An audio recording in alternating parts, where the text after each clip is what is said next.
যখনই বিপদে পড়ে যাবেন আপনি আল্লাহ তাআলার খাস একটি নাম ধরে সাহায্য চাইবেন, বিদ্যুতের গতিতে আপনি সাহায্য পেয়ে যাবেন, আপনার বিপদ মুহূর্তের মাঝে দূর হয়ে যাবে। ব্যবসা বাণিজ্য লস, সার কাছে শুধুমাত্র শত্রু আর শত্রু, বিপদে আপনাকে গ্রাস করে রেখেছে, কোনো কাজেই যেন সফলতা নাই, যেটাতে হাত দেন সেটাতেই লস, কোনো কিছুতে আপনার সাফল্য নাই, সন্তান কথা শোনে না, স্ত্রী কথা শোনে না, পরিবার পরিজন নষ্ট হয়ে গিয়েছে, কিভাবে আপনি বাঁচবেন? প্রবাসে আটকা পড়ে গেছেন, আসতেও পারেন না, কোনো কাজও পাচ্ছেন না, আপনি আমলটা করেন। এটি আমার কথা নয়, বিশ্বনবী মুহাম্মদ রাসূলুল্লাহ সাল্লাল্লাহু আলাইহি ওয়াসাল্লামের প্রিয় সাহাবী হযরত যায়েদ রাদিয়াল্লাহু তাআলা আনহু, তিনি একবার মক্কা থেকে হিজরত করে যখন মদিনায় যাবেন, ঠিক সেই সময় বিপদে পড়ে যান।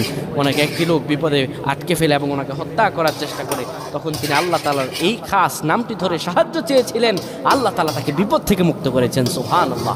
সেই দোয়াটা কি? তিনি যখন বিপদে পড়ে যান তিনি বলেন, আগিসনি ইয়া রহমান।